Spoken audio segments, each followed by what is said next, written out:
சத்தியம் தெரியுதா? தெரியுது. கமல் எல்லாம் தெரியுதா? எல்லாம் தெரியுது. சொல்லுங்க சார். சங்கமித்திரன், வழக்கறிஞர், நாம் மக்கள் இயக்கத்தின் தலைவர். பொள்ளாச்சியில் எப்படி ஒரு பெண் பல்வேறு நபர்களோடு சம்பந்தப்பட்டு ஒரு பாலியல் வன்கொடுமை நடைபெற்றதோ அதுபோலவே நேற்று முன்தினம் மயிலாடுதுறை மாவட்டத்தில் ஒரு இளம்பெண் 17 வயசு ஒரு தனியார் கல்லூரியில் படித்து வந்த அந்த மாணவியை அழைத்து இன்ஸ்டாகிராம் மூலமாக அந்த பெண்ணை அழைத்து வந்து பல்வேறு நபர்கள் அந்த இளம்பெண்ணை அந்த சிறுமியை பயன்படுத்தியிருக்கிறார்கள் என்கிற ஒரு செய்தியை கேட்டு உயரதிகாரிகளுடைய கவனத்திற்கு இந்த செய்தியை கொண்டு செல்கிறோம். அந்த பாதிக்கப்பட்ட பெண் திருவாரூர் மாவட்டத்தை சேர்ந்தவள். அந்த பெண்ணு கடந்த 25ஆம் தேதி காணா போனதாக பேரளம் காவல் நிலையத்தில் ஒரு புகார் கொடுக்குறாங்க.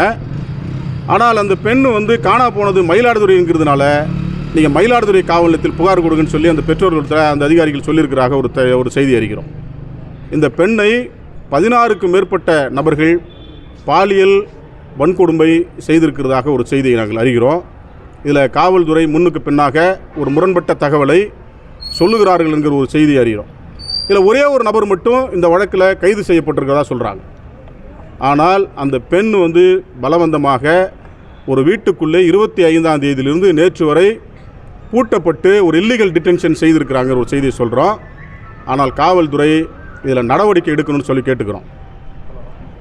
ஓய்வறியாமல் உழைத்து கொண்டிருக்கிற இந்த மாநிலத்தினுடைய மாண்புமிகு தமிழ்நாட்டினுடைய முதல்வர் தளபதி அவர்களுக்கு ஒரு கெட்ட பெயரை ஏற்படுத்துவதற்காக ஒரு திட்டமிட்டு இந்த மாவட்டத்தினுடைய அதிகாரிகள் செயல்பட்டு கொண்டிருக்கிறார்கள் என்கிற ஒரு செய்தியை இங்கே பதிவு செய்ய நான் கடமைப்படுறேன். இந்த ஆட்சிக்கு கெட்ட பெயரை ஏற்படுத்துறதுக்கும் இந்த முதல்வருடைய பெயருக்கு திட்டமிட்டு ஒரு களங்கத்தை ஏற்படுத்துவதற்கும் இங்கே இருக்கக்கூடிய மாவட்டத்தினுடைய காவல்துறை அதிகாரிகள், வருவாய்த்துறை அதிகாரிகள் திட்டமிட்டு செயல்பட்டு கொண்டிருக்கிறார்கள். இதனால தான் பாதிக்கப்பட்ட அந்த சிறுமிக்கு எந்த விதமான ஒரு நடவடிக்கையும் எடுக்காமல் அந்த குற்றத்திலே தொடர்புடையவர்களை காவல் நிலையத்திற்கு அழைத்து சென்று விசாரித்துவிட்டு மருத்துவமனைக்கு அழைத்து சென்று மருத்துவ பரிசோதனைகளை எடுப்பதாக சொல்லி அவர்களை என்ன செய்திருக்கிறாங்க அப்படின்னு கேட்டிங்கன்னா வீட்டுக்கு அனுப்பியிருக்கிறாங்க. அதனால் இந்த மாவட்டத்துடைய காவல்துறை இதை விசாரிக்கக்கூடாது. ஒரு சிபிசிஐடி அப்படி இல்லைன்னு சொன்னால் ஒரு சிபிஐ, அதுவும் இல்லைன்னு சொன்னால் ஒரு சிறப்பு குழு நேர்மையான அதிகாரிகளை கொண்டு இந்த வழக்கு விசாரிக்கப்பட வேண்டும். இதில் மிகப்பெரிய அளவில் பிரச்சனைகள் நடந்திருக்கிறதாக நாங்கள் இந்த செய்தி அறிகிறோம். இதனால் இதில் இந்த வழக்கை திசை திருப்புவதற்காக இந்த மாவட்டத்தினுடைய காவல்துறை, வருவாய்த்துறை அதிகாரிகள் முயன்று வருகிறார்கள் என்கிற ஒரு செய்தியை கேள்விப்பட்ட உடனே இன்றைக்கி மாவட்டத்தினுடைய வருவாய்த்துறை அதிகாரி அதுமாரி மாவட்டத்தினுடைய ஆட்சியர்களை சந்திப்பதற்காக வந்தேன்.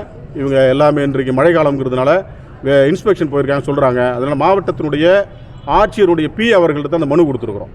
இந்த மாவட்டத்தில் நடைபெறுகின்ற அந்த சிறுமிகளுக்கு எதிரான பள்ளி கல்லூரி மாணவிகளுக்கு எதிரான இந்த பாலியல் வன்கொடுமைகளில் ஒரு மெத்தன போக்கு இந்த மாவட்ட காவல்துறை இருக்குது.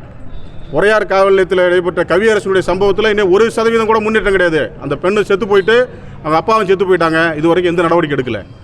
அதே பொறையார் காவல்துறையில் இருக்க சரகத்துக்கு உட்பட்ட சிறுகரம்புடனூரில் ஒரு பெண்ணினுடைய முகம் முழுவதும் அந்த துணியால் போர்த்தப்பட்டு ஒரு அந்த பாழும் கிணற்றிலே தள்ளி கிட்டத்தட்ட இறந்து போய் கடந்த சம்பவத்தில் இன்னைய வரைக்கும் எந்த நடவடிக்கை எடுக்கலை. இன்றைக்கி மயிலாடுதுறை மாவட்டத்தினுடைய காவல் சரகத்துக்கு உட்பட்டிருக்கிற மணக்குடியில் ஒரு 9 வயது சிறுமி பாலியல் வன்புணர்வுக்கு ஆளாக்கப்பட்டு அந்த பெண்ணினுடைய பின்புறத்திலே அந்த விந்தணுக்கள் இருக்கிறதாக சொல்லி செய்யப்பட்டிருக்க அந்த வழக்கில் கூட இதே 1 வருடத்துக்கு முன்பாக இந்த மாவட்டத்தினுடைய ஆட்சியர் இடத்தை நான் தான் மனு கொடுத்தேன். ஆனால் அதுலேயும் இது வரைக்கும் எந்த விதமான குற்றவாளிகளும் கைது செய்யப்படலை. இந்த மாவட்டத்தினுடைய காவல்துறை என்ன தான் செய்து கொண்டிருக்கு எங்களுக்கு தெரியல. 10 லட்சம் மக்களுக்கு 12 லட்சம் மக்கள் இந்த மாவட்டத்தில் இருக்கின்ற போது ஒரே ஒரு ஆடியோ தான், 2 டிஎஸ்பி தான். ஆனால் இன்றைக்கு மாவட்டம் உருவாகி எத்தனை எஸ்பி, எத்தனை டிஎஸ்பி, எத்தனை ஏடிஎஸ்பி, எத்தனை டெப்டி கலெக்டர், எத்தனை டிஆர்ஓ, இந்த மாவட்டத்தினுடைய குற்றங்கள் குறைந்தபாடில்லை. சாராயமாக இருக்கட்டும், அது கஞ்சாவாக இருக்கட்டும், இந்த பாலியல் வன்கொடுமைகளாக இருக்கட்டும், எதுவாக இருந்தாலும் இன்றைக்கு அந்த குற்றவாளிகளை காப்பாற்றுகின்ற சூழ்நிலையில் தான் இன்றைக்கு மாவட்டத்தினுடைய காவல்துறையும் வருவாய்த்துறையும் செயல்பட்டு கொண்டிருக்கிறாங்க. ஒரு மிகப்பெரும் குற்றச்சாட்டை நான் இங்கே முன்வைக்கிறேன். இது மாநிலத்தினுடைய முதல்வராக இருக்கக்கூடிய மரியாதைக்குரிய மாண்புமிகு தமிழக முதல்வர் தளபதியினுடைய பெயரை களங்கப்படுத்துவதற்காக இன்றைக்கு மாவட்ட அதிகாரிகள் செயல்பட்டு கொண்டிருக்காங்க. இன்னொரு குற்றச்சாட்டை முன்வைக்கிறேன். இன்றைக்கி முதல்வர் அவர்கள் தனி கவனம் இந்த மண்ணிலே செலுத்தப்பட வேண்டும் அப்படிங்கிற கோரிக்கை முன்வைத்து முடித்துக் கொள்கிறேன். நன்றி, வணக்கம்.